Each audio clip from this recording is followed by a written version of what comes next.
Terça-feira, 4 de dezembro de 2018. O plenário da Câmara aprovou nesta terça-feira 4 projetos de lei eleitos, apontados pela bancada feminina da Câmara, prioritários para serem votados durante este período de movimentação internacional chamado de 16 dias de ativismo pelo fim da violência contra a mulher.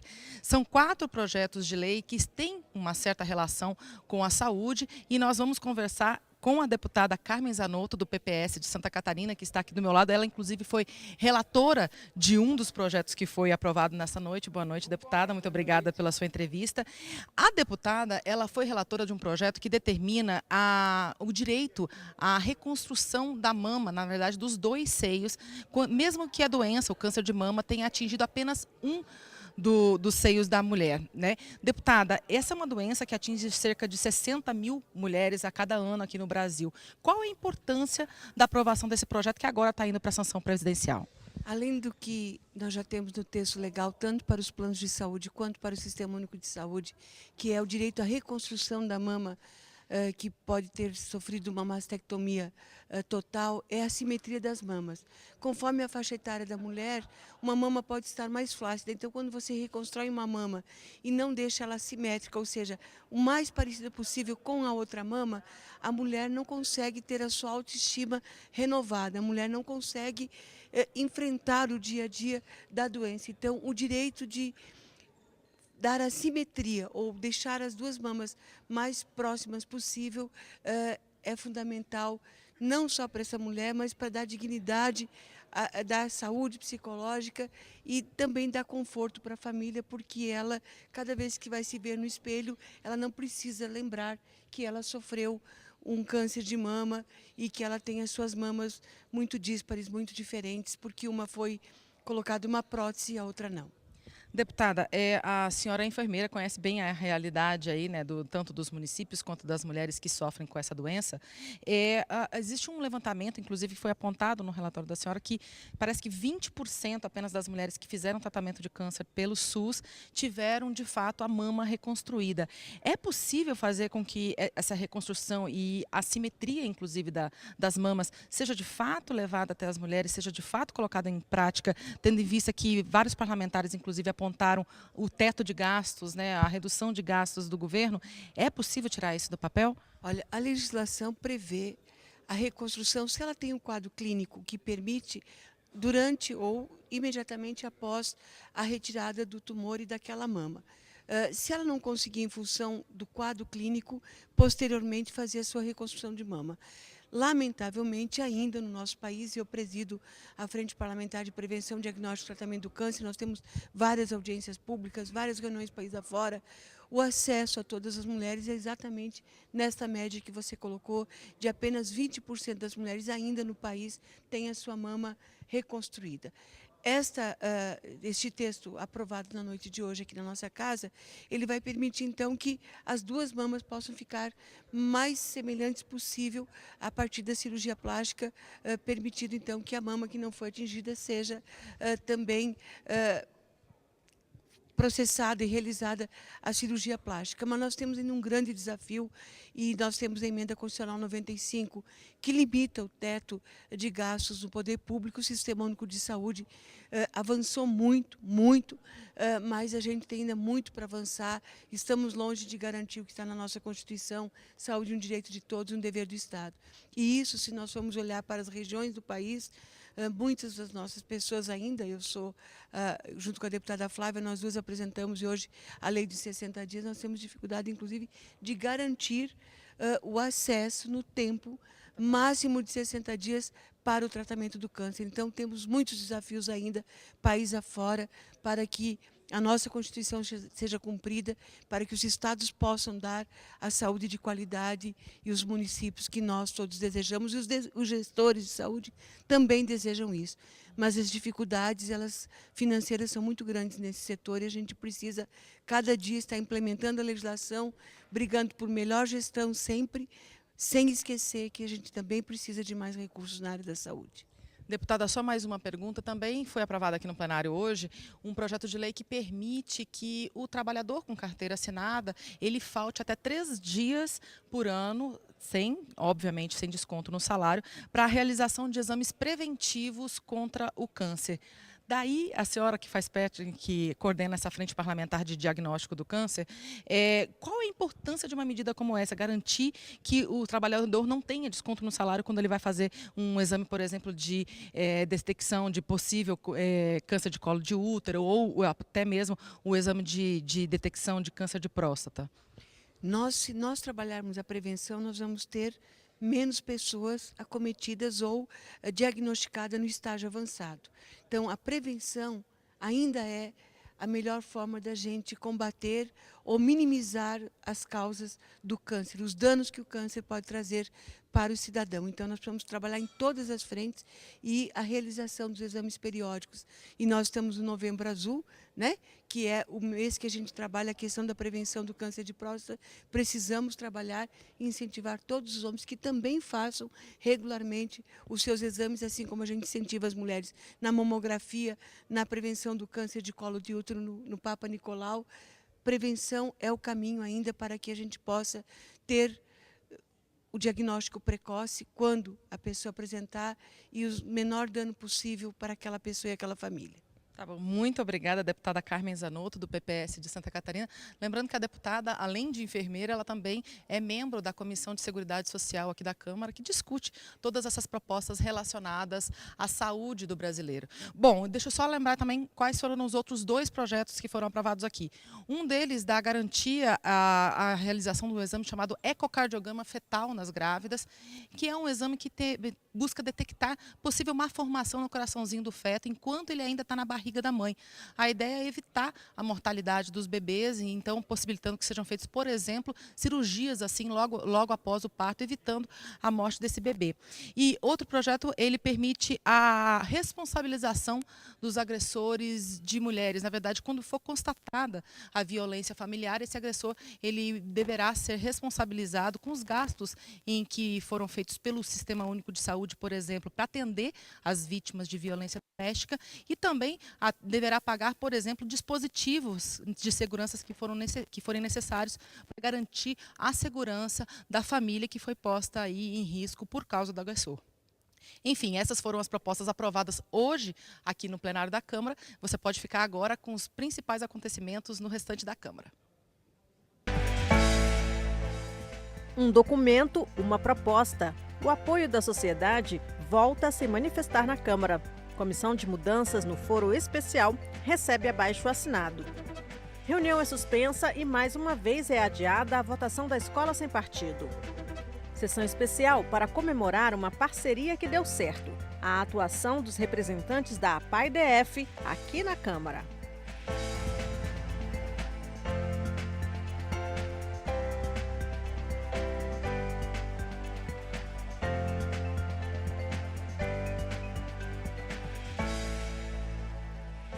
Comissão que analisa mudanças no foro especial para autoridades recebe relatório com mais de 700 mil assinaturas favoráveis às mudanças. O dia da comissão do foro especial começou no Salão Verde. Presidente e relator receberam 715 mil assinaturas pedindo a aprovação da proposta. O foro privilegiado ele representa uma das principais barreiras, um dos principais obstáculos ao combate à corrupção. O foro privilegiado tem sido usado como escudo para quem viola a lei não ser responsabilizado. Hoje, 55 mil autoridades federais, estaduais e municipais têm direito de ser julgadas por crimes comuns em tribunais e não por um juiz apenas, como as outras pessoas. O autor da proposta de redução do foro, que foi aprovada por unanimidade no Senado, também estava presente na entrega das assinaturas. A aprovação desta proposta de emenda constitucional é um salto civilizatório, que caminha na direção de uma nova justiça. Nós só poderemos comemorar a inauguração de uma nova justiça no nosso país se todos formos iguais perante a lei. À tarde, o deputado Efraim Filho fez a leitura do relatório na comissão especial. Ele lembrou a decisão do Supremo Tribunal Federal que limitou o foro especial de parlamentares a crimes praticados durante o mandato e em função dele. Defendeu a aprovação do projeto que veio do Senado para reduzir ainda mais esses limites. A proposta permite o foro especial apenas para os chefes de poderes da República, somente 5 autoridades: presidente da República, vice-presidente, presidentes da Câmara dos Deputados, do Senado Federal e do Supremo Tribunal Federal. O texto ainda proíbe a instituição de qualquer outro foro especial, inclusive nas constituições estaduais. O relator propôs que a comissão apresente separadamente outras propostas de mudança da Constituição. O relatório foi pela aprovação na íntegra do texto do Senado, mantendo a sua tramitação célere, sem modificações, para que possa, aprovada na comissão, ser analisada em plenário, mas de forma paralela, também tendo outras iniciativas que combatem outros privilégios remanescentes, como, por exemplo, a aposentadoria compulsória, como pena a magistrado, por exemplo, que é pego vendendo uma sentença. 4 deputados de diferentes partidos pediram mais tempo para avaliar o relatório. Esse é um debate que precisa ser feito com tranquilidade, sem pressão do senso comum da mídia, né? E certamente combatendo privilégios que, por acaso, estejam embutidos, e tem muitos mesmo. O presidente acredita que o texto pode ser aprovado na próxima semana. Aprovando o texto na comissão, ele fica prontinho para a próxima legislatura. E eu acredito que com os novos parlamentares, a renovação tão grande que teve, é um tema de extrema importância para estar na pauta já no primeiro semestre do ano que vem, para apreciação e votação pelos parlamentares. Como a proposta altera a Constituição, não pode ser votada no plenário este ano por causa da intervenção federal no Rio de Janeiro.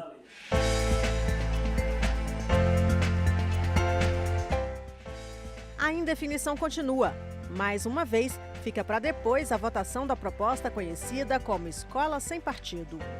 A votação do Escola Sem Partido foi suspensa depois de mais de 1h30 de debate. Eu vou pedir à segurança que retire os parlamentares da frente da mesa. Não, para com segurança, o que é isso? Se Vossa Excelência se desse o respeito, não estaria aqui.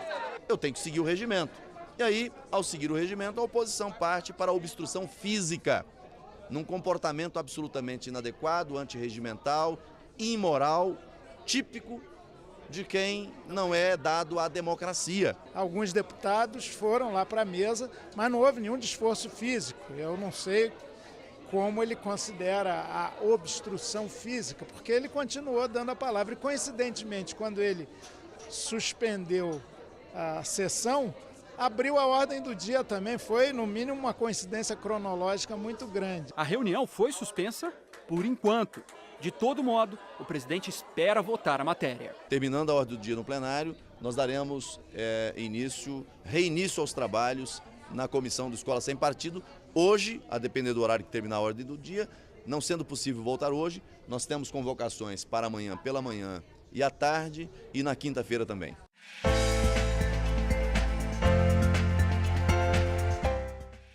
O governo deve ou não vender refinarias para empresas privadas? Não seria mais válido investir para atender a demanda interna por combustíveis?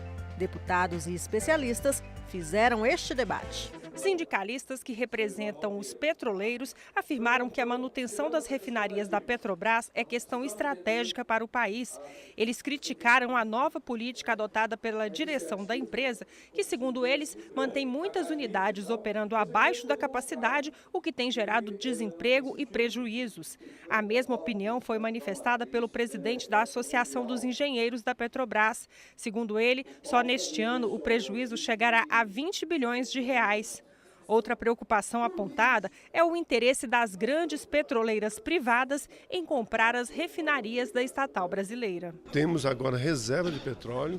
O mundo inteiro, se você pegar as estatais do mundo, principalmente China e Rússia, elas estão investindo em parque de refino para manufaturar seus produtos e vender para os mercados. Ao invés de importarmos os derivados, estamos pensando no Brasil exportador de derivado e não de petróleo cru. Tem um discurso que isso vai aumentar a competição. Nunca vi monopólio privado aumentar a competição em nenhum lugar do mundo, né? Então, sim, teria, por exemplo, a possibilidade de alguém que quiser construir uma refinaria no Brasil, pode construir, mas infelizmente as outras empresas só querem o que já está feito. Então, essa é uma preocupação grande que a gente tem. O diretor do Departamento de Combustíveis Derivados de Petróleo do Ministério de Minas e Energia, que não quis gravar entrevista, afirmou na audiência que a expectativa é que haja aumento de consumo do óleo diesel, um dos principais derivados de petróleo consumidos no país. Segundo ele, com o aumento da demanda interna, será preciso aumentar os investimentos e a capacidade de produção desse e de outros combustíveis. Se não houver aumento da capacidade de produção de derivados aqui, ou seja, novas refinarias, centrais e formuladores, nós vamos precisar de o que? Ter importação. E para ter importação, precisamos ter o quê? Reforço também na toda a infraestrutura de recebimento e movimentação de petróleo e de derivados no país. Mas, como eu havia dito no primeiro slide, essa questão de dependência ou não é uma questão geológica e até de interesse político e energético de cada país. Como eu havia dito, por exemplo, Coreia e Japão são importadores de 100% de sua energia, e nem por isso tem a falta de combustíveis e eles deixaram de crescer como economia. Já o especialista Paulo César Ribeiro Lima, que trabalhou na Petrobras e foi consultor da Câmara, tem opinião diferente. Para ele, o Brasil pode ser autossuficiente na produção de óleo diesel. Parlamentares também criticaram a atual gestão da Petrobras e a proposta de vender as refinarias da estatal. Esta produção e exploração, ela vem numa segunda fase, que é o refino. É lá que sai o diesel, é lá que sai a gasolina, é lá que sai o gás e os conjuntos de outros derivados. E depois ainda tem a terceira fase, que é a distribuição, feita através das nossas distribuidoras. Então nós temos uma rede e nós estamos abrindo mão da principal parte, a parte mais estratégica, que é o refino. É onde agrega maior renda, é um verdadeiro desastre. O povo vai pagar caro o combustível, as petrolíferas do mundo vão enriquecer e o Brasil vai perder os seus engenheiros, o seu emprego, a sua renda, a sua tecnologia e, obviamente, a nossa soberania. Felizmente, o representante da Petrobras não veio à audiência pública. Eu dou toda a razão aos argumentos colocados aqui na audiência, porque o refino ele realmente introduz valor agregado no petróleo e o Brasil precisa realmente fortalecer a questão do valor agregado, não só no petróleo, como em qualquer matéria-prima.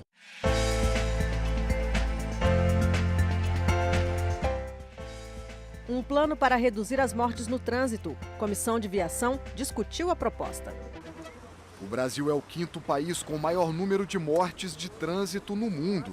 Segundo dados do Ministério da Saúde, por ano morrem quase 40 mil pessoas e 400 mil ficam com algum tipo de sequela. Com o objetivo de reduzir estes índices, entrou em vigor em janeiro deste ano a lei que institui o Plano Nacional de Redução de Mortes e Lesões no Trânsito, o PENATRANS. A meta é reduzir em pelo menos 50% o número de mortes nos próximos 10 anos. Em audiência pública na Comissão de Viação e Transportes, os debatedores fizeram um balanço das ações do plano. A conclusão é de que falta coordenação estadual e municipal na gestão de assuntos ligados ao trânsito. Em mais de 3.500 municípios brasileiros não tem gestão de trânsito. Não tem uma pessoa lá que cuida, que pensa o trânsito daquela cidade, que pensa no crescimento ordenado da cidade, no aculturamento adequado, de respeito aos mais frágeis no trânsito. Então é fundamental pensar na base. É no município que as coisas acontecem. O deputado Hugo Leal, que solicitou a realização do debate, defendeu que está na hora de começar a punir os prefeitos que não realizarem ações previstas na nova lei de redução de mortes. Chegar dialogando com relação à receita. Eles não recebem receita, eles não recebem PVA, já tem como reter, por exemplo, recurso. Ora, quem não quer se enquadrar vai ter que ser enquadrado. Porque se você passar a responsabilidade, não houver nenhum tipo de punição, o gestor não vai cumprir.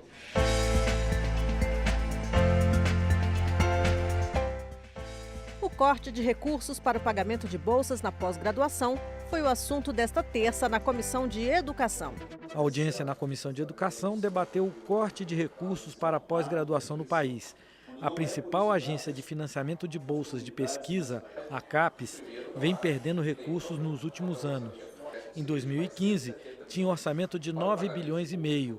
Recebeu no ano passado menos de 5 bilhões de reais. isso fere de morte a possibilidade da manutenção da qualidade dos programas de pós-graduação. As bolsas são efetivamente bolsas de mestrandos e doutorandos, a qualidade da pesquisa exige dedicação, muitas vezes dedicação de tempo integral. A consequência disso é você ter pós-graduandos estimulados, a desistência da procura pela carreira científica, você tem um aumento da depressão na pós-graduação, você ter a fuga de cérebros, que é pós-graduandos, pesquisadores, pós-docs, saindo do país para conseguir ter uma carreira científica. Então isso tudo é muito triste. O representante da CAPES defendeu o governo dizendo que na proposta orçamentária para 2019, os recursos das bolsas foi mantido. Mas para os debatedores, o simples congelamento de recursos representa um corte e com consequências que podem ser graves para o país. Desestrutura dentro das universidades uma série de estudos, de pesquisas, de trabalhos, de extensão que não estão conclusos, ainda estão em andamento. Então, praticamente, as universidades desperdiçaram 1, 2, 3 anos, né, de um trabalho que vai acabar não sendo concluído se as bolsas forem interrompidas no ano que vem. Para a vida do aluno, muitas vezes alguém que está buscando, né, um mestrado, um doutorado, né, isso pode significar o fim. Em encontro que contou com a presença do ministro da Educação, o presidente Rodrigo Maia recebeu o relatório final do grupo de trabalho que estudou os problemas das universidades brasileiras. O trabalho faz parte de estudos de 8 grupos de especialistas convocados pelo presidente da Casa para contribuir com o processo legislativo em temas prioritários para a sociedade. Entre outras medidas, o relatório sugere a aprovação de matérias que já estão em tramitação no Congresso. Um dos projetos tem a ver com o Programa Nacional de Assistente Estudantil, o PNAES. O outro com a arrecadação que as universidades proporcionam, porque as universidades fazem parcerias com várias empresas públicas e privadas. E aí temos a questão de como as universidades podem gastar esse recurso sem ferir o teto dos gastos.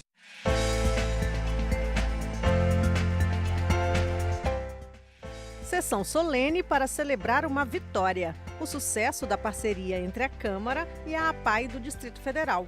Já são 13 auxiliares da associação atuando no Legislativo.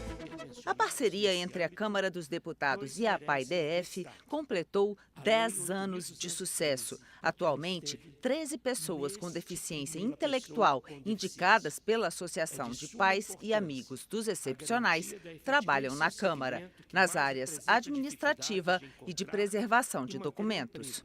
A Câmara dos Deputados promove a inclusão e a igualdade das pessoas com deficiência intelectual dentro das suas próprias instalações. A demonstração dessa possibilidade, ela tem um efeito muito mais significativo, porque muitas empresas privadas, inclusive, escolhem as deficiências que querem incluir. E, geralmente, a deficiência intelectual é a última a ser escolhida. A experiência desenvolvida aqui foi pioneira e serviu de exemplo para que outros órgãos públicos também fizessem parcerias de trabalho com a APAI-DF. Nós tivemos, sobretudo, a coragem de dar aquele primeiro passo que hoje vejo com muito orgulho, seguido por órgãos como o Senado Federal, Supremo Tribunal Federal, Superior Tribunal de Justiça, Tribunal Superior Eleitoral, Ministério da Justiça, e que sigam esse exemplo da Câmara dos Deputados de pioneirismo e de coragem. A deficiência intelectual, apesar de impor muitos desafios, não impede que essas pessoas possam desenvolver habilidades, adquirir conhecimentos, conquistar autonomia e contribuir com a sociedade. Os alunos da APAI foram treinados pela Universidade de Brasília. Juliana Ramos trabalha na restauração de livros e documentos antigos há 10 anos, desde o início da parceria entre a APAI e a Câmara dos Deputados. Em um vídeo exibido durante a sessão solene, Juliana contou que levou um susto no trabalho recentemente. A única coisa que eu vi naquela hora que eu estava higienizando uma barata morta, grudada no plano da folha de um livro. Peguei a trincha e tirei ela. Esse serviço de limpeza aumenta a vida útil dos livros antes que eles precisem de restauração e libera a equipe de técnicos para exemplares que precisam de trabalho mais especializado. O trabalho que eles fazem é extremamente, vamos dizer, cuidadoso e detalhista com relação à conservação e o restauro das obras. E isso traz para nós o quê? A tranquilidade de que a gente pode envolver os outros colaboradores do Centro de Documentação e Informação em outras atividades. Eles podem se dedicar aos trabalhos, vamos dizer assim, que demandam mais tempo, que é a supervisão e a coordenação de toda a preservação da memória institucional da Câmara. Essas foram as notícias da Câmara nesta terça-feira, 4 de dezembro. Para mais informações ou para rever nossas reportagens, acesse www.câmara.leg.br. O Jornal da Câmara volta amanhã.